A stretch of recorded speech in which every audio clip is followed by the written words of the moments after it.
Olá, amigos e amigas, sejam todos bem-vindos ao canal da Sociedade Espírita Allan Kardec. É com muita alegria e carinho que iremos fazer o primeiro estudo no nosso canal. E escolhemos o Evangelho segundo o Espiritismo, capítulo 5, item 25, a melancolia. Nós não iremos buscar aqui as raízes psicológicas e as causas orgânicas, porque sabemos que existe a tristeza, que é um sentimento natural, que faz parte da vida. E geralmente ela é passageira, dura algumas horas ou alguns dias, como uma mágoa ou um luto. E ela é considerada saudável e até importante, pois ajuda na elaboração das perdas ou sofrimentos ocasionais. Já a depressão, que é uma tristeza, né, uma situação que envolve também a tristeza, mas ela já é uma tristeza que não passa, que não acaba, ela é mais intensa e ela vem com outros sintomas como apatia, angústia, ansiedade, desesperança, entre outros, e ela dura mais de 6 meses. Nesse caso, há um adoecimento e a pessoa pode estar deprimida. Então, precisa buscar ajuda nas redes de apoio, os tratamentos psicológicos e até psiquiátricos, se for o caso.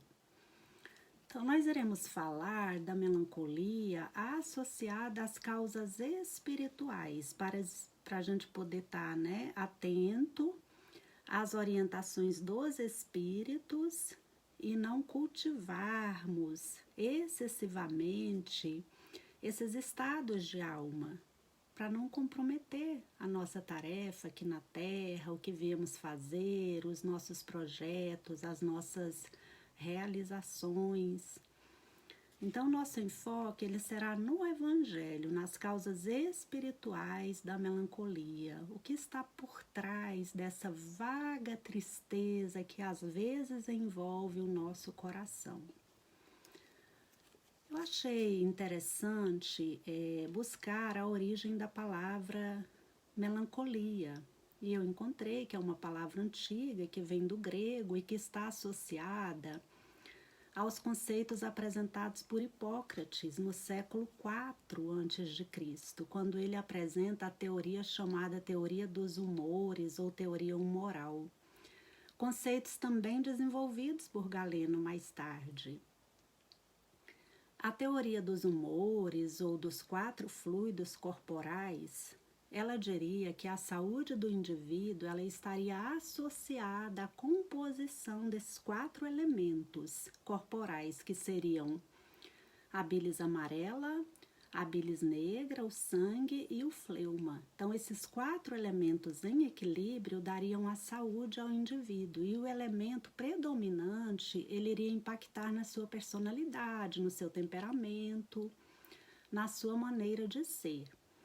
Então, os indivíduos coléricos possuíam a bilis amarela, lembrando que a palavra cólera significa bilis em grego. O colérico ele teria uma personalidade enérgica, forte, enfática. Já os indivíduos fleumáticos teriam uma personalidade serena, calma, ponderada. Os sanguíneos, uma personalidade mais popular, mais envolvente, mais flexível. E os melancólicos, que predomina a bilis negra, que no fundo melancolia em grego significa bilis negra, seria um indivíduo mais introspectivo, mais reflexivo, mais noturno. Então, a palavra melancolia, ela é muito antiga e aparece pela primeira vez associada a essa teoria de Hipócrates. E é importante meditar na origem da melancolia para perceber que ela já fazia parte do indivíduo séculos antes de Cristo. Então, o tempo passou, claro que a ciência e a saúde avançaram e também veio o espiritismo no século XIX para nos mostrar mais do que simplesmente o corpo, e que as qualidades e o temperamento, bem como a personalidade, não são produtos do corpo, e sim do espírito, que já traz ao reencarnar uma bagagem. claro que nós recebemos as influências das interações do meio em que vivemos, interação do espírito e corpo, mas as características, elas são oriundas do espírito. Tem até uma mensagem, né, do espírito Samuel Hahnemann, o pai da homeopatia, no Evangelho, capítulo 9, em item 10, sobre a cólera.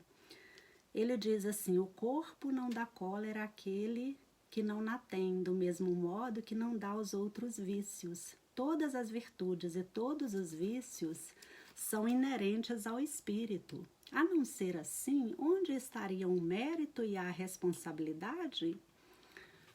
Porque senão o indivíduo ele poderia alegar que nada foi culpa dele, né? Porque assim já era o seu corpo, o seu organismo, então ele nada poderia fazer.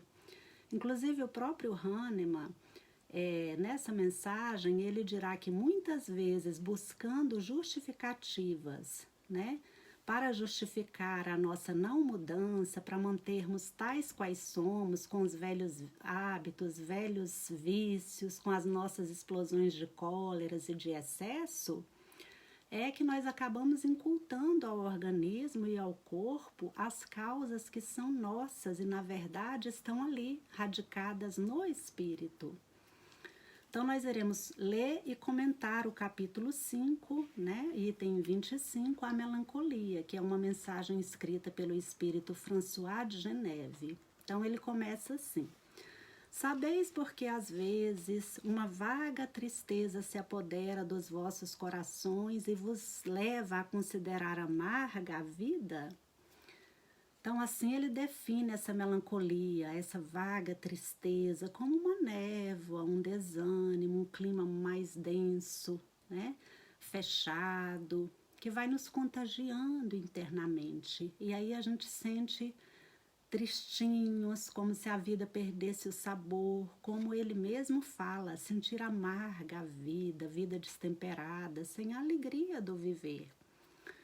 Precisamos refletir que existem momentos de tristeza e de abatimento que, se bem vividos, bem experienciados, quando não acalentados e mantidos excessivamente, se a gente consegue extrair dali um fruto desses momentos de tristeza e de introspecção, eles têm também frutos para nos deixar lições, né?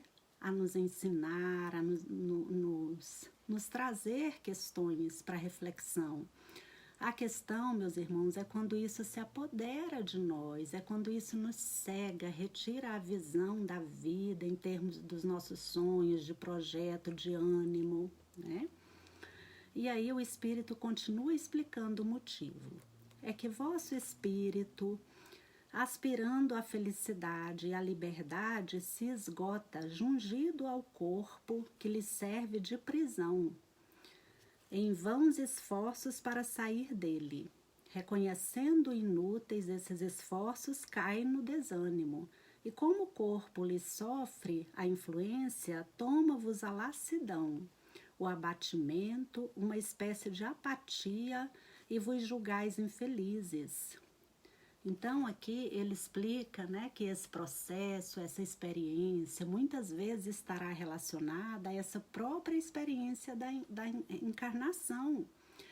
Esse peso, esse fardo do elemento limitador do corpo, porque todos nós, como filhos do Criador, nós estamos destinados, né, à glória da imortalidade, ao infinito. Todos nós temos essa ânsia, peregrinos do infinito, caminhando por entre constelações, estrelas, sóis. Nós somos herdeiros do universo, como diz o nosso irmão Divaldo, né? Então, todos nós temos essa sede de plenitude, de liberdade, de comunhão com o divino. Acontece que no estágio que nos encontramos, muito materializado o corpo, ele acaba se tornando esse peso e cria, né? Embora ele seja um instrumento muito útil, importante e necessário à nossa evolução, ele cria as nossas limitações. Então, ele restringe muito a experiência do que é realmente a vida, especialmente quando o espírito já conheceu as possibilidades da vida espiritual, já avançou um pouco mais na senda do progresso, conhecendo as esferas mais elevadas, a matéria mais sutil. Então, ele sente a sensação do espírito liberto da matéria. E muitas vezes voltar à matéria é uma experiência difícil, experiência muitas vezes dolorosa, embora ainda seja, né, o instrumento necessário de progresso para o espírito. Por isso, às vezes a gente pensa e nos referimos a eles, os espíritos, como os mortos e a nós como os vivos. E, na verdade, eles é que são os vivos e nós os mortos, porque estar na matéria é lidar com essas limitações, né? Claro que se soubermos bem nos utilizarmos da encarnação material, do corpo que nos é dado pelo Criador, nós saberemos galgar aí mais degraus em direção a uma liberdade cada vez mais plena. Até um dia, sabe-se lá quando será esse dia, né, meus irmãos, em que seremos espíritos puros e não mais necessitaremos encarnar, a não ser a título de missão muito específica, como é o caso de Jesus, por exemplo. Então, se pararmos para pensar, nós é que somos os mortos, né? E Emmanuel nos diz que os verdadeiros mortos estão sepultados na carne terrestre, especialmente aqueles que aqui na matéria não se importam com as questões transcendentes da realidade do espírito, da vida maior, da vida triunfante. Então, aqueles que vivem exclusivamente para a matéria, para as sensações, para o gozo, esses mais propriamente são os mortos, né? Em sentido moral e em sentido espiritual. E ainda Emmanuel nos dirá, né, que a vida é a experiência digna da imortalidade. Somente quando começamos a cogitar da imortalidade durante a nossa existência material, ao buscar enriquecermos dos valores da espiritualidade, dos valores morais que estão para nós representados no Evangelho de Jesus. Será aí que nós estaremos despertando, né, para a vida abundante de que Jesus nos falava e que ele veio nos ensinar a construir. Mas até lá, nós ainda somos os mortos, na limitação que a experiência material nos impõe. Então, quantas coisas, né, não estão ocorrendo ao nosso redor e os nossos míseros sentidos físicos não nos permite acompanhar. Mas a vida está triunfante e esplêndida, né? Nos cercam os seres espirituais, as energias, as vibrações, tudo ao nosso redor. Com essa vida que em toda parte ela se expande e floresce. Mas nós aqui por ora muito restritos ainda, né, com a nossa possibilidade de apreensão. Portanto, é do espírito esse anseio por liberdade, por espiritualidade, por desvincular-se cada vez mais da matéria. Isso quando o espírito já despertou minimamente, né, para os valores mais transcendentes. Então, nessa inter-relação com o corpo físico, muitas vezes ele se sente cansado, desgastado, porque é o fardo que ele está tendo dificuldade de lidar na vida material. Sabemos, né, que o Evangelho fala que tem dias que a luta ela parece mais desafiadora, as provas mais difíceis. Aqueles dias em que sentimos saudade de alguma coisa mais perene, mais duradoura, saudade de um lugar, saudade de um ambiente, saudade de alguém, né, que a gente não sabe quem. Isso seria a melancolia que a mensagem nos apresenta, né? Mas como o espírito não sabe, talvez muito ao certo ainda, qual é a raiz dessa tristeza, desse momento, dessa melancolia, ele acaba por se deixar levar. Então, por isso a nossa reflexão de hoje. Como poderemos sair desse estado de melancolia à luz do Espiritismo, já que faz parte desse estado de todos nós que estamos aqui encarnados na vida material, no corpo físico. Então é preciso estejamos munidos de entendimento para aprender a sair disso, encontrando, meus irmãos, o tempero da vida, romper com essa neblina que muitas vezes envolve o nosso coração. Então é preciso saber banharmos pelas águas do Evangelho de Jesus para que essas nuvens possam se dissipar e venhamos a encontrar esse sabor da vida, né? Reencontrar a luz. E prossegue a mensagem. Crede-me, resistir com energia a essas impressões que vos enfraquecem à vontade. Então, quando a gente se deixa manter nesses estados, isso vai nos minando, né? Isso vai nos enfraquecendo, a nossa vontade vai se tornando fragilizada. E aí nós vamos carecendo de um sentido, uma falta de recurso íntimo para mudar caminhos, mudar posturas, renovar hábitos, renovar sentimentos. Então é preciso buscar sair desse estado, resistir a isso, mobilizando a vontade. Caso contrário, isso vai nos minando, né? Como dirá Emmanuel, tristeza de todo dia e todo instante é ferrugem nas engrenagens da nossa alma. Então, se a gente vai mantendo isso, vai enferrujando, né, os mecanismos íntimos do nosso ser, do nosso psiquismo, e vai se estagnando, né, e entrando numa situação complicada. Então, é preciso buscar os elementos de compreensão e de mobilização para modificarmos essas rotas. Então, continua a mensagem. São inatas no espírito de todos os homens as aspirações por uma vida melhor.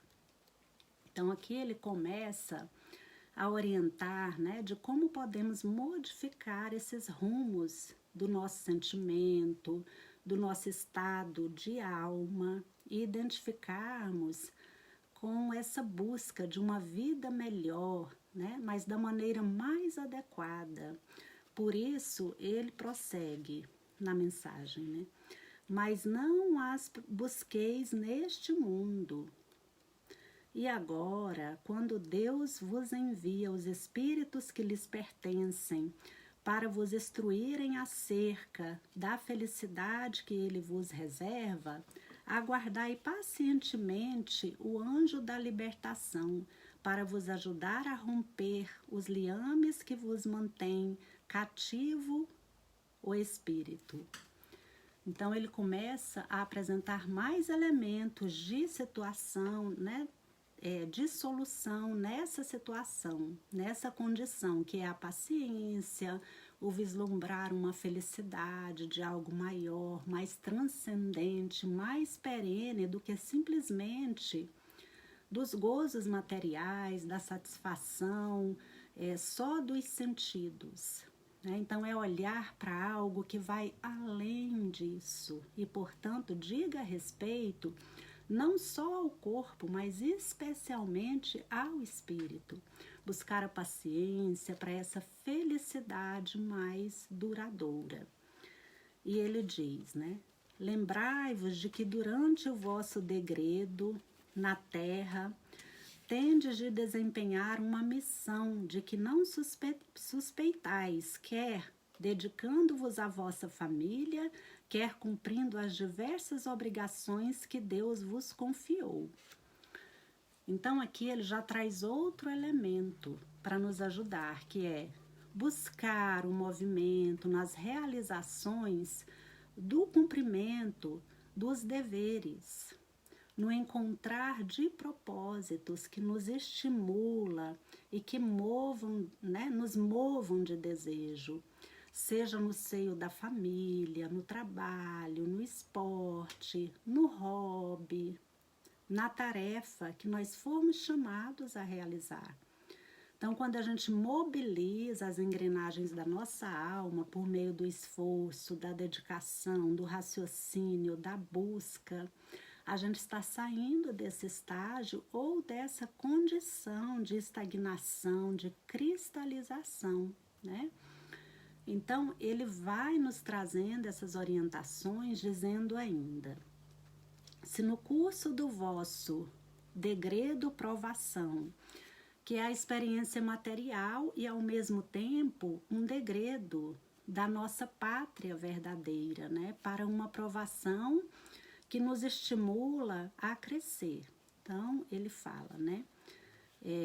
Exonerando-vos dos vossos encargos, sobre vós desabarem os cuidados, as inquietações e as tribulações, sede fortes e corajosos para os suportar. Duram pouco e vos conduzirão à companhia dos amigos por quem chorais, e que, jubilosos por ver-vos entre eles, vos estenderão os braços, a fim de guiar-vos a uma região inacessível às aflições da terra. François de Geneve, né? Bordeaux.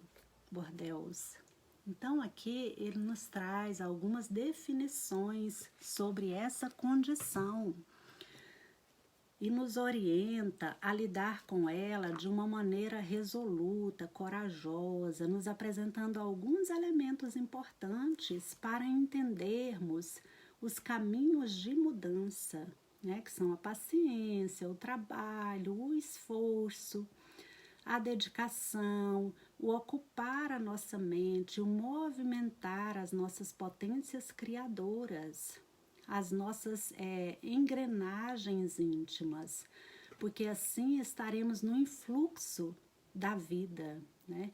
No movimento da vida, no caminho que nos é tão necessário, pois tudo que para na criação se encaminha para a destruição, para a degeneração, né? Então se encaminha para a morte no sentido espiritual. E tudo que é vivo na criação está em movimento, está na dinâmica das trocas, da realização, do esforço.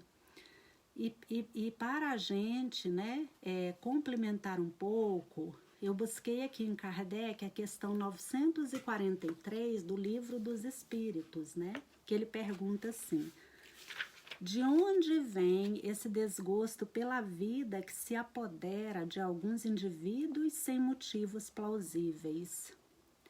Como se Kardec ele estivesse perguntando sobre a melancolia, pois assim lá o espírito na mensagem, François, definiu, né, essa falta de interesse pela vida, sem motivo aparente. E aí os espíritos respondem para Kardec: efeito da ociosidade, da falta de fé e, não raro, da saciedade. Então, vamos comentar brevemente essas palavras. Ociosidade, né? Alguém pode até perguntar, como assim? Porque vislumbrar o mundo moderno hoje, tão cheio de ocupações, né? Um movimento intenso no planeta, uma vida agitada por todos e ociosidade. Mas os espíritos aqui estão falando, né, da movimentação exterior apenas que nós temos vivido, vidas tão agitadas que têm sido ociosas no sentido interno, né? Então fazemos tudo como robôs, no automático. As nossas ações, elas são tão automatizadas que elas se convertem em rotina. E às vezes excessiva, com inúmeras ocupações, e aí nós não fazemos o movimento íntimo que corresponda, né? Porque nós estamos fazendo tudo por fora. Então falta entrega íntima, falta sentimento vivenciado e aprendido com os acontecimentos. Movimento íntimo da alma, das suas potências, dos seus sentimentos. Então, nós não estamos nos renovando com as experiências que temos vivido. E por isso, né, os espíritos falam da nossa ociosidade íntima. Já dizia um sábio, cuidado com o vazio de vidas muito ocupadas. Isso descreve o mundo de hoje, né? O tempo todo conectados, o mundo veloz da internet, de tanta informação, mas de tão pouca presença, tão pouco olhar, pouca escuta, pouca vivência. A maioria das vezes ociosos por dentro. Isso até no trabalho, na casa espírita, às vezes nós fazemos sem entrega, porque nós fazemos como um ritual, uma obrigação, né? E no profissional não fica atrás, às vezes é assim também. No lar, meus irmãos, a gente vê muitos que estão convivendo em corpos, mas estão longe em espíritos. Na mesma casa, mas uma distância abismal entre os corações, porque não existe carinho, olhar, toque, diálogo, cada um voltado para o seu interesse, para o seu prazer, né? E a gente lembra da mensagem da irmã Sheila, que fala em pontos mortos. Ela diz assim, que nós estamos fazendo 1001 coisas para fora, né? Mas para dentro o sentimento ele está parado naquela mágoa, naquele ressentimento, naquele vício, naquele medo, naquela culpa, naquele ponto que precisa ser pensado, né? O ponto de cristalização que precisa de movimento, de arrependimento, reparação, renovação, né? Então, por fora, nós estamos como balões inflados, mas basta um palitinho para furar, ou seja, basta às vezes uma aprovação pequena para trazer o desespero, porque dentro nós estamos à deriva. Então, precisamos desenvolver internamente o amor, o perdão, a fraternidade. Temos que tratar essa ociosidade íntima que está muito presente ainda dentro de nós, né? Nos levando a esse vazio existencial. E para tratar a ociosidade, nós precisamos refletir no oposto dela, que é o trabalho íntimo. Emmanuel, no livro Pensamento e Vida, no capítulo 7, ele definirá, né, para nós que existem 2 tipos de trabalho, o trabalho serviço e o trabalho ação, né? O trabalho ação transforma o ambiente, o meio, e o trabalho serviço, ele transforma o homem, né? Trabalho serviço é aquele que envolve o sentimento, então é aquele que transforma o íntimo da criatura, transforma não só o meio, mas também o trabalhador. Então essa será a oposição da ociosidade, não tanto a ação por fora, para fora, né?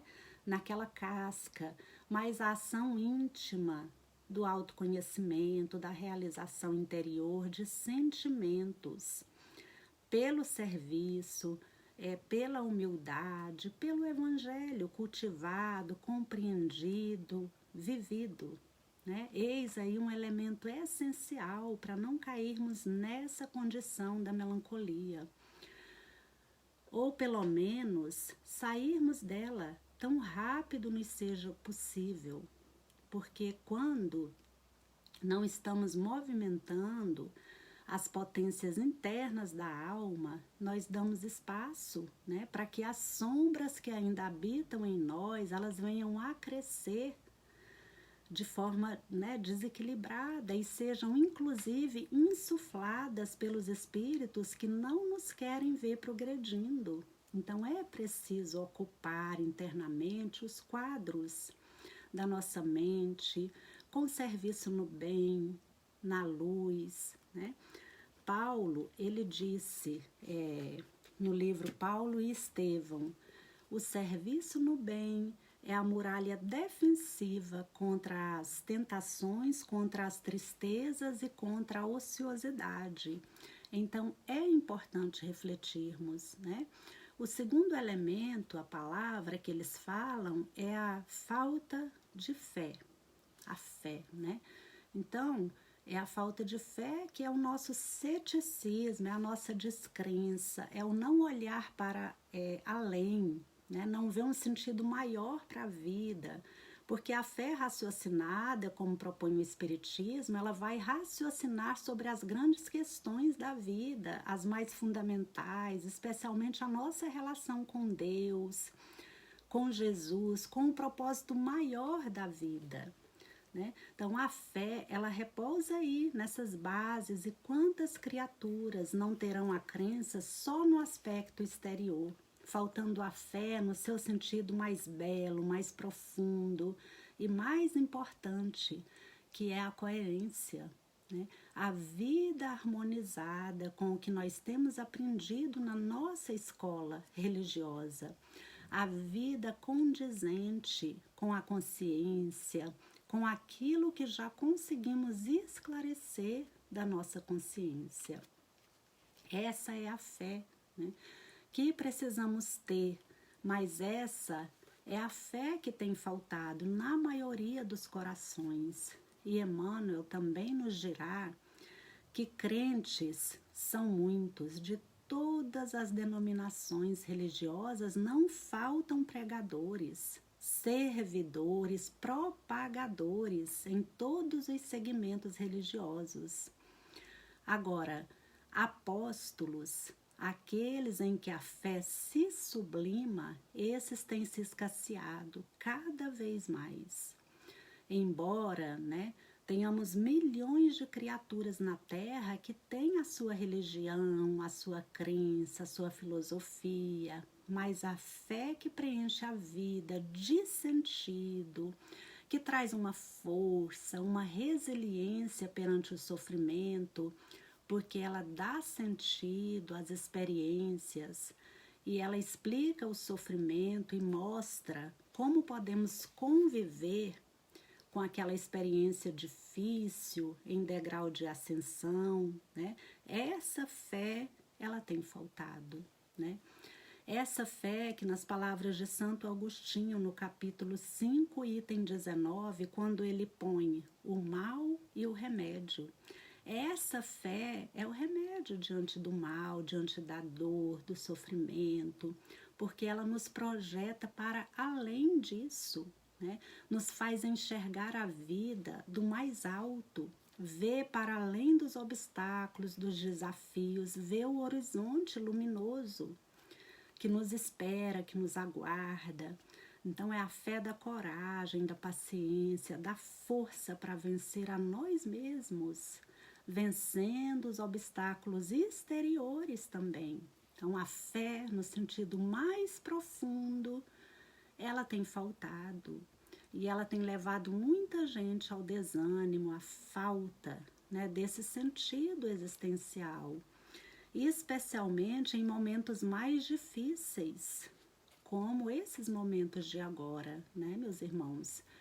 Porque não se alcançou a magnitude da fé na sua expressão mais profunda. Então, a fé que o Evangelho nos ensina é a fé que nos liberta das algemas, da tristeza, da estagnação, do desânimo, porque nos movimenta interiormente. A fé raciocinada que ajuda a compreender melhor a dinâmica da vida e a enxergar mais longe, né? Enxergar as luzes do infinito, do amanhã, que então preenche a nossa vida de tanto sentido, de tantos motivos para seguir, para perseverar, que nós encontramos sempre forças, né, para avançar e superar a nós mesmos e seguir, né, mesmo que a gente caia, a gente levanta e continua andando, continua a nossa caminhada. E por fim a saciedade, né? E aí a gente pensa também, mas é um elemento do mundo moderno, o que eles querem dizer por saciedade aqui?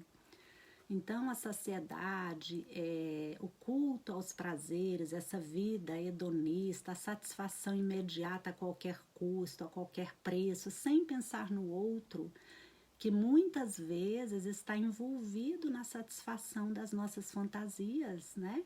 É o culto do eu, do prazer. Então, nesse processo, a criatura é levada a uma busca, né, que não tem fim.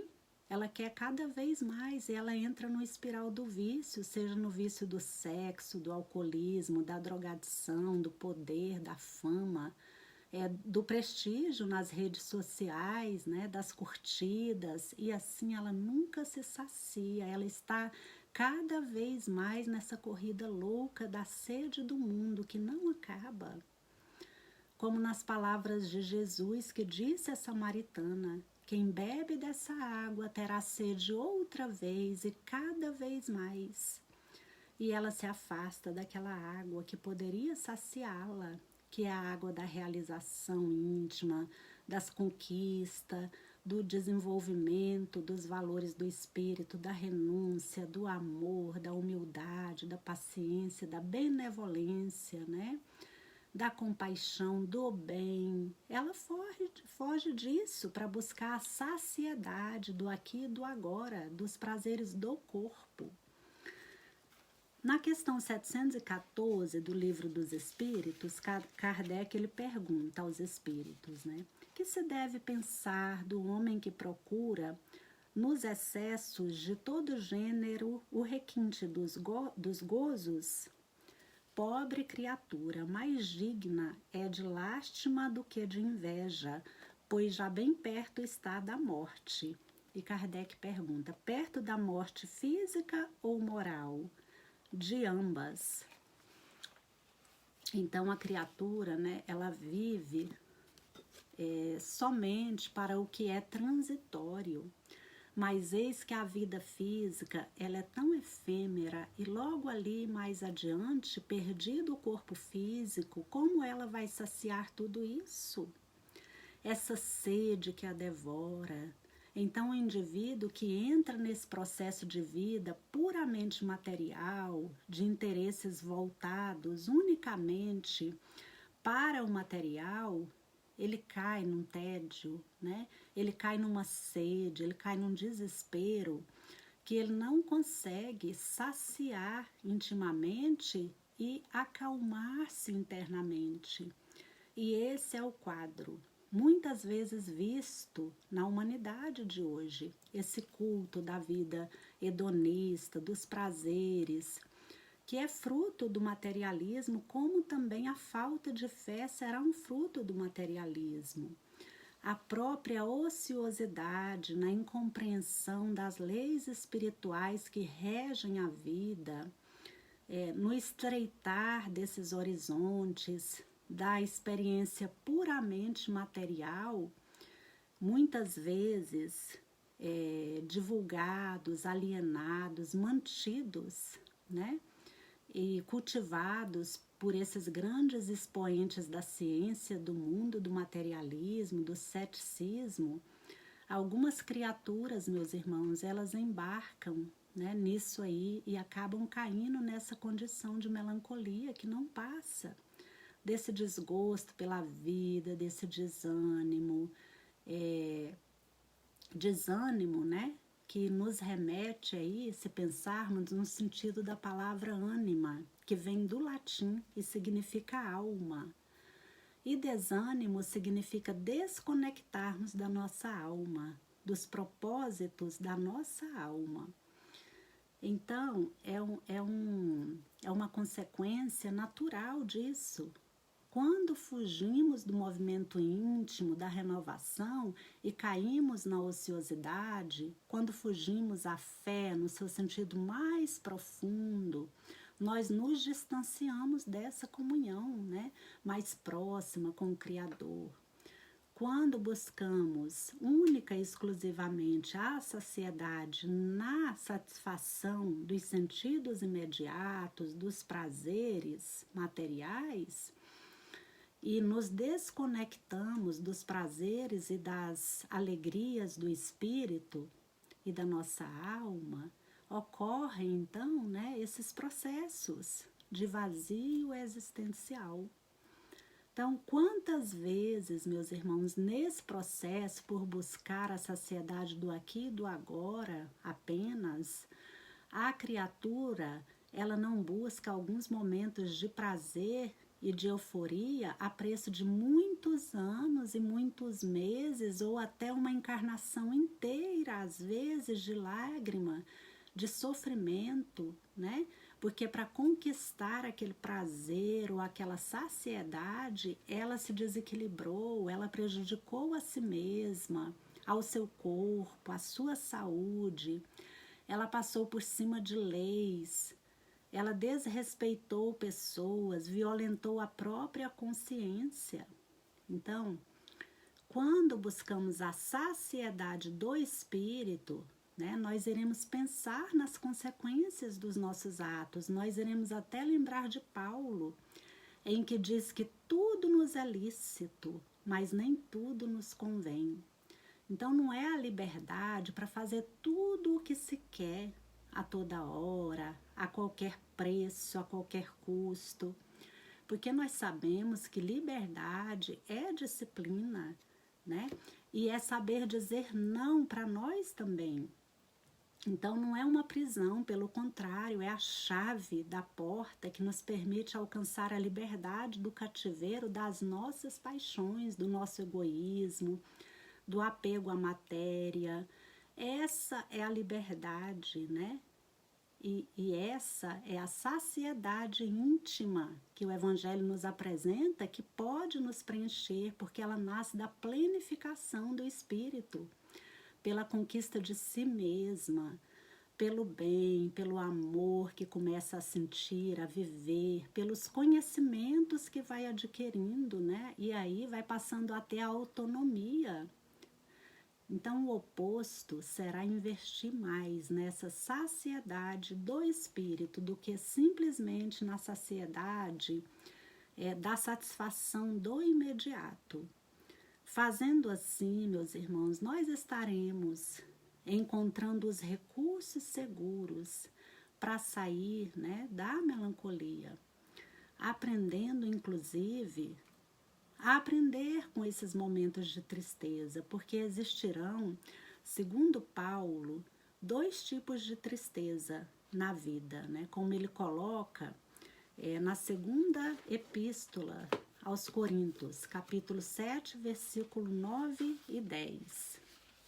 Então, ele vai falar que existe a tristeza segundo Deus e a tristeza segundo o mundo, né?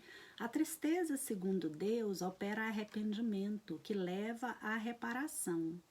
Por outro lado, a tristeza segundo o mundo gera a morte. E Emmanuel, ele vai comentar esse versículo no livro Caminho, Verdade e Vida, né? No capítulo 130. Então, ele vai falar, Deus, né, que a tristeza, segundo Deus, é aquela que leva à introspecção, a olhar mais profundamente para mim mesmo, né, para a raiz dessa tristeza. É aquela que eu preciso mudar, melhorar. E esse é o sentido da palavra arrependimento. Arrependimento, do grego, metanoia, significa expansão de consciência, ou seja, é aquela tristeza, é aquele momento difícil que me leva a pensar melhor a vida, né? A vida não é marcada por expansão e contração? Nós não temos a inspiração e a expiração?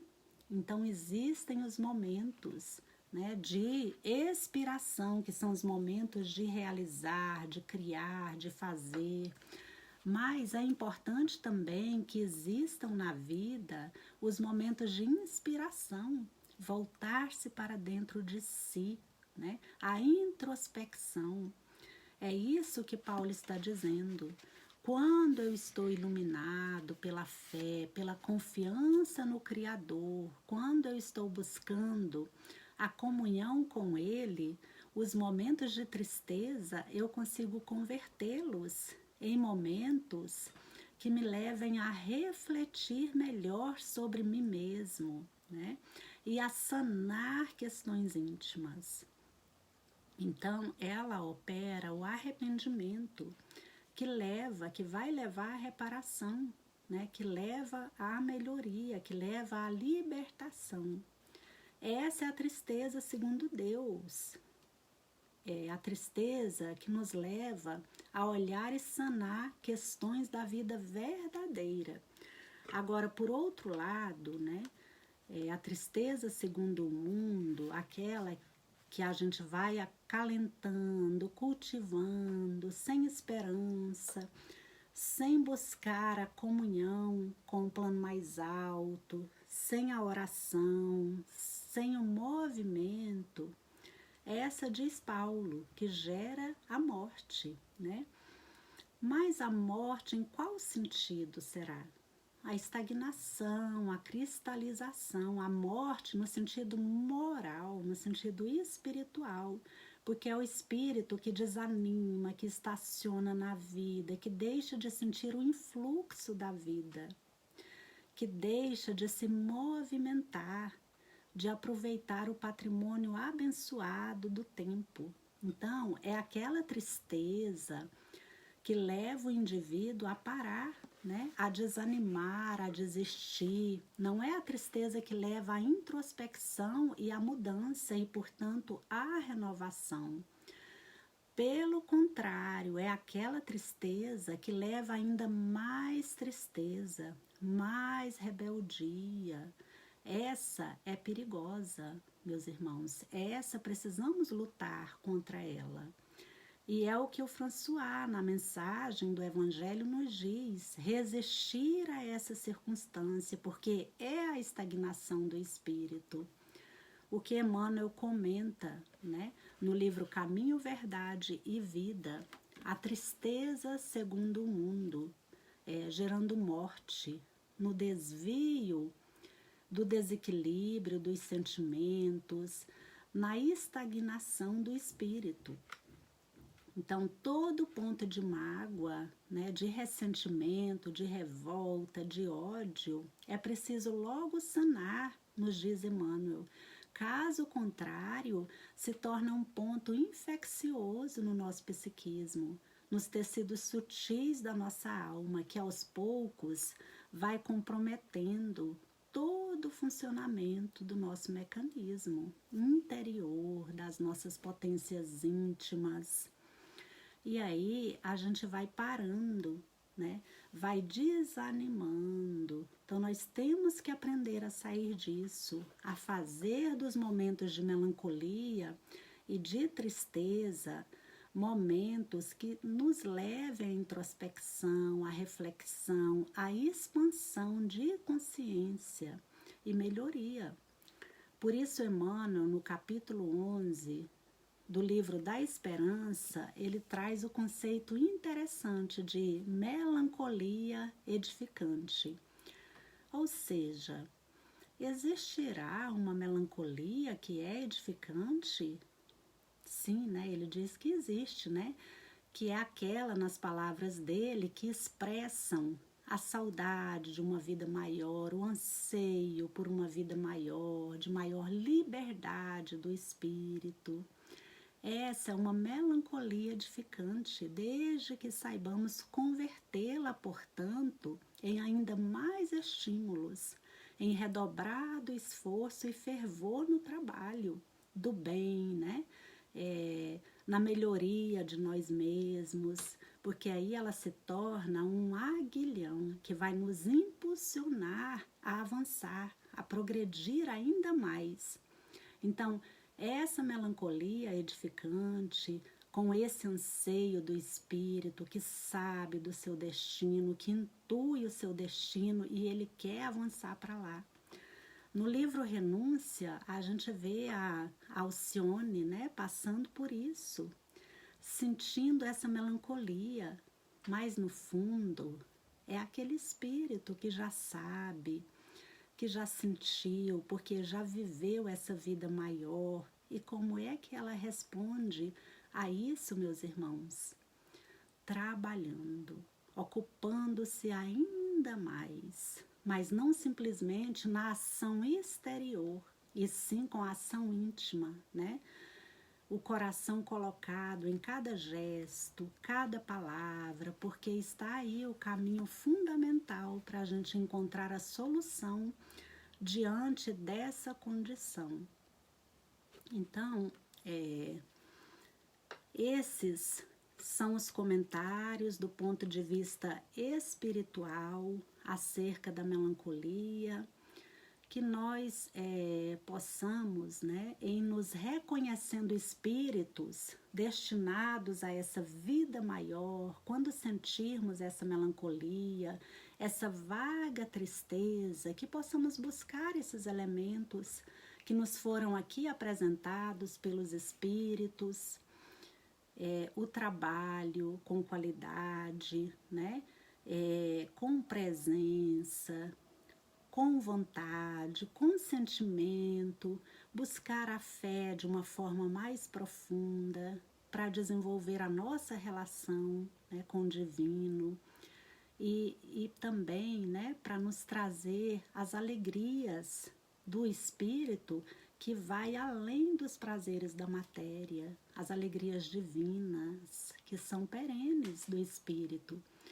para que venhamos a restabelecer em nossa vida o gosto pelo viver, a alegria de viver, a alegria de servir, como gostamos de falar nos nossos eventos. E como disse Paulo, por onde passarmos, sermos o bom perfume do Cristo que espraia por onde passa essa beleza da vida. Que Jesus nos abençoe, nos inspire a todos, né? Muita felicidade, muita luz, muita paz a todos vocês, a todos nós nessa caminhada em direção ao mais alto. Muito obrigada pela oportunidade e pela atenção.